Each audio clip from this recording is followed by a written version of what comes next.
நீங்கள் பார்த்து கொண்டு இருப்பது உங்கள் கௌசிக ரிவ்யூ. சரி வாங்க வீடியோக்குள்ள போய் என்ன நடக்க போகுது அப்படின்னு சொல்லிட்டு பாத்தீங்கன்னா, போட்டிகள் ஒரு பக்கம் அதிகமாயிட்டே இருக்குங்க. எதுக்காக அப்படின்னு சொல்லிட்டு பாத்தீங்கன்னா, நம்ம விஜயை காப்பாற்றணும்னு சொல்லிட்டு ஒரு பக்கம் நம்ம அன்னபூர்ணி, மறுபக்கம் நம்ம மல்லி, இருவரும் சேர்ந்து ஒரு பக்கம் விஜயை காப்பாற்றுறதுக்கான எஃபெக்ட்ல இறங்கிட்டாங்க. எப்படியாவது காப்பாத்திடணும், அதுக்கான ஃபர்ஸ்ட் நம்ம முதலடியா ஆதாரத்தை திரட்டணும். ஆதாரம் இல்லாம நம்ம எந்த ஒரு செயலையுமே செய்ய முடியாது. ஆதாரம் கம்பல்சரி நமக்கு வேணுங்க. அதுக்காக நம்ம என்ன பண்ண வேண்டும் ஃபர்ஸ்ட் அப்படின்னு சொல்லிட்டு பாத்தீங்கன்னா, ஆதாரம் திரட்டுறதுக்கோசரம் நம்ம விஜய் இருக்காருல்ல, அவரு ஜெயில தவிச்சுன்னு இருக்காரு. ஒரு பக்கம் தவிச்ச வைக்கு தண்ணி கொடுத்தாதான் நல்லது அப்படின்னு சொல்லிட்டு சொல்லுவாங்க பழமொழி. அது போல நம்ம விஜயை காப்பாத்துறதுக்கோசரம் நம்ம மல்லி எங்கெங்க போக முடியுமோ அங்கெல்லாம் போயிட்டு ஒரு பக்கம் எல்லாருக்கிட்டையும் காலில் விழாத பெரியா கையில விழாத பெரியா, ஐயா தந்துருங்க சாமி, சாமி உங்களதான் சாமி மழை போல நம்பி இருக்கோம் அப்படின்ற மாதிரி ஒரு பக்கம் கெஞ்சுறாங்க.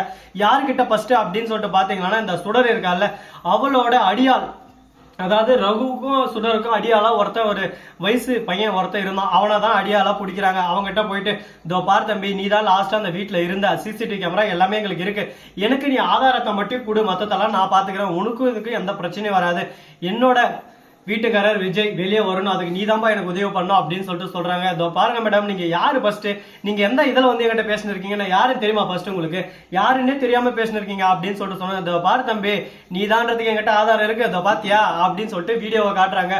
சிசிடிவில கரெக்டா நம்ம சுடர் கூட பேசினது அங்கிருந்து தப்பிச்சு ஓட பாக்குறான். அந்த சமயத்துல போலீஸ் எல்லாம் ஒரு பக்கம் வந்து மடிக்க பிடிச்சிடுறாங்க. என்னப்பா தம்பி, யாருகிட்ட இருந்து தப்பிக்க பாக்குற, மல்லிகிட்ட இருந்தா, மல்லிகிட்ட இருந்து தப்பிச்சு நீ போயிருவியா, உன்னால போக முடிஞ்சிருமா மவனே, டேய் நீ தப்பிக்கணும்னாலே அதுக்கு ஒரு இடம் வேணும்டா, எதுவுமே இல்லாம ஒரு பக்கம் நீ தப்பிச்சிடலாம்னு சொல்லிட்டு நைஸா தப்பிக்க பாப்போம், உன்னை விட்டுட்டு டாடா பை பாய் அப்படின்னு சொல்லிட்டு எங்க பாட்டுக்கு எங்க வேலையை பார்த்துன்னு இருப்பேன்னு நினைச்சா, இதோ பார் இதுதான் உனக்கு லாஸ்ட் வார்னிங், இதுக்கு மேல தேவையில்லாம ஒரு பக்கம் பிரச்சனை பண்றது, அங்க பண்றது இங்க பண்றது அப்படின்னு சொல்லிட்டு தேவையில்லாத வம்பெல்லாம் வளர்த்துக்கிட்டு இருந்தா வச்சுக்கோ மவனே, இதுக்கப்புறம் நீ நினைச்சாலும் எதுவுமே பண்ண முடியாது, அந்த மாதிரி பண்ணி விட்டுருவான் பாத்துக்க அப்படின்னு சொல்லிட்டு ஒரு பக்கம் பைத்த கலப்புறாங்க. ஐயோ என்னடா இது வம்பு, நமக்கு மட்டும் ஏன்டா அந்த சோதனை மேல சோதனை, வேதனை மேல வேதனை, கஷ்டத்து மேல கஷ்டம், துக்கத்து மேல துக்கம், துயரத்து மேல துயரம் அப்படின்னு சொல்லிட்டு ஃபீல் பண்ணி கதறி கதறி தெம்பி தெம்பி வெம்பி வெம்பி அழுந்துன்னு இருக்காங்க.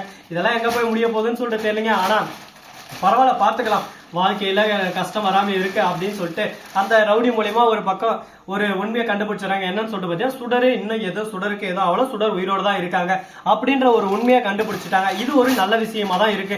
எப்படியோ ஒண்ணுடாவா சுடர் உயிரோட இருக்கால, அது வரைக்கும் எங்களுக்கு சந்தோஷம், மகிழ்ச்சி, மிக்க மகிழ்ச்சி அப்படின்ற மாதிரி ஒரு பக்கம் இருக்காங்க. ஆனா இதுக்கு மேலதான் ட்விஸ்டே இருக்கு. என்னடா ட்விஸ்ட் வைக்க போறாங்க, என்னென்ன நடந்திருக்கு, ஏது நடந்திருக்கு அப்படின்னு சொல்லிட்டு கூடி விரைவில் கூடி சீக்கிரம் நீங்க கண் கூட பார்த்து இந்த வீடியோல தெரிஞ்சுக்கிட்டாங்க போறீங்க. அப்படி என்ன நடந்திருக்கும் உங்களோட கெஸ்ட்ல நீங்களே சொல்லுங்க பார்க்கலாம். ஓ இப்படி நடந்திருக்கலாம், இப்படி நடந்திருக்கலாம், இப்படி பண்ணிருக்கலாம் அப்படின்னு சொல்லிட்டு நீங்களே உங்களோட ஒப்பீனியனை கண்டிப்பா இந்த இடத்துல சொல்லலாம். அது போலதாங்க நிறைய விஷயங்கள், நிறைய மாற்றங்கள் எல்லாமே நடந்திருக்கு.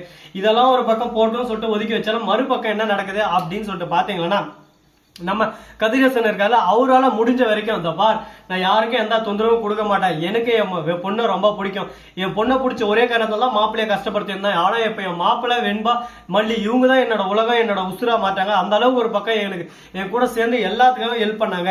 அப்படிப்பட்ட அவங்கள கைவிட்ட முடியாது. இந்த இடத்துல வந்து நான் கைவிட்டு என் பாட்டுக்கு ஒதுங்கி போனா இந்த மாதிரி கேவலமான எச்சக்கலை இந்த உலகத்துல எவனுமே இருக்க மாட்டான், அந்த மாதிரி நான் செய்ய மாட்டேன் அப்படின்னு சொல்லிட்டு கதிரேசன் முடிவு எடுத்து ஒரு பக்கம் போலீஸுக்கு அவருக்கு தெரிஞ்ச கூலிப்படை எல்லாத்தையும் ஏவி விடுறாங்க. அந்த மாதிரி எப்படியாவது கண்டுபிடிங்க, என் மாப்பிள்ளை இந்த தப்ப செய்யல, என் மாப்பிளைக்கு இதுக்கு எந்த சம்மந்தம் இல்லை அப்படின்னு சொல்லிட்டு நிரூபிச்சு ஆகணும், நிரூபிச்சு காட்டி என் மாப்பிளையை வெளியே கொண்டு வந்து மல்லி மறுபக்கம் வெண்பா குடும்பத்தோட சந்தோஷமா வாழணும் அப்படின்னு சொல்லிட்டு ஒரு முடிவு எடுத்திருக்காரு. யோ கதிரேசா, எடுத்துக்கோயா, இந்த மாதிரி ஒரு நல்ல மனசு உத்தம தான் வேணும். இந்த நேரத்துல கோவப்பட்டு சுடற மாதிரி ஒரு போலியான ஒரு ஆளை கொண்டு வந்து என் பொண்ணு மல்லின்னு சொல்லி ரேணுகான்னு சொல்லி ஏமாத்தினே, உன்னை நான் சும்மா விடுவனடா, உனக்கு ஜெயில் தானே கரெக்டான இடம், ஜெயிலர் சாவல சத்தப்பாயில சாவல அப்படின்னு சொல்லிட்டு சொல்லாம ஒரு பக்கம் ஓகே இது எல்லாமே ஏற்றுக்கூடிய ஒரு விஷயம் தான். ஏன்னா தான் பொண்ணா இருந்திருந்தா கண்டிப்பா அவன் கூட்டினற ஐடியா இல்லைன்னா எதுக்கு அவ்வளோ எஃபெக்ட் போட்டு மல்லி உயிரை கொடுத்து அவளை கூட்டினு வந்து இந்த வீட்டுக்குள்ள வைக்கணும், அவ்வளோ என்ன இவங்களுக்கு அக்கறை அப்படின்ற யோசிச்சு பார்த்தா கரெக்டா தான் இருக்கு. இவங்க பண்ணது எல்லாமே ஒரு பக்கம் லாஜிக்கா ஒர்க் அவுட் ஆகுது, லாஜிக் இல்லாமே இருக்கு. என்ன பண்றதுங்க, எல்லாத்தையும் ஏத்துக்கிட்டதான் ஆகணும்.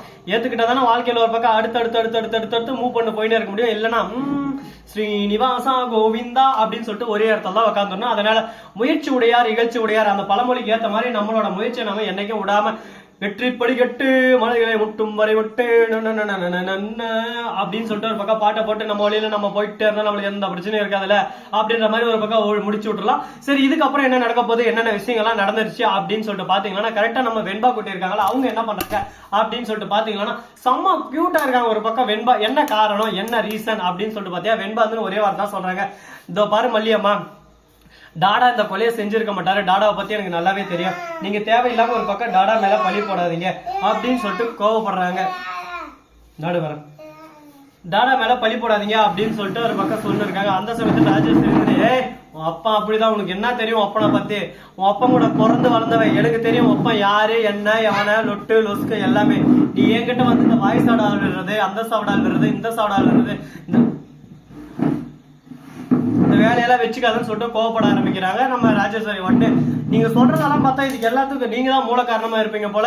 குழந்தைகிட்ட இந்த வன்மமா பேசுறீங்கன்னா அவங்க கிட்ட ஏதோ ஒரு தப்பு இருக்கு. தப்பு இல்லாம தவறு செஞ்சவன் என்னைக்கு ஒரு பக்கம் கோவப்பட மாட்டான். கோவப்பட்டா அவங்ககிட்ட தவறு இருக்கு, நியாயமா இருக்கிறவனு தான் கோவப்படுவான். என்னடா லாஜிக்கலா பேசினிருக்கீங்க அப்படின்னு சொல்றது பார்த்தா என்னங்க லாஜிக்கோட பேசுறது லாஜிக் இல்லைங்க, லாஜிக் இல்லாம பேசுறதா லாஜிக். வீடியோ தான் பேசுறது, வீடியோ பேசுறது இல்லையா? சரி நான் போறேன் போட்டேன்